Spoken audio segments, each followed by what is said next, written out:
All right, back now with the story of hope following all the heartache after those deadly tornadoes tore through several states. In between downpours, Katie Poston made an unusual discovery outside of her home in Indiana.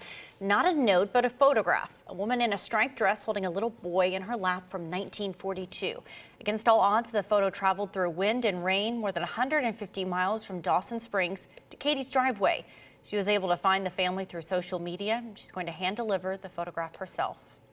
I think that there's something to be said about what we can do with the things that happen to us, considering other people, considering what something might mean to someone else. Katie's act of kindness is now inspiring others. A Facebook group called Quad State Tornado Found Items popped up. People are sharing the photos and other lost items blown into their yards in hopes of connecting them with their rightful owners.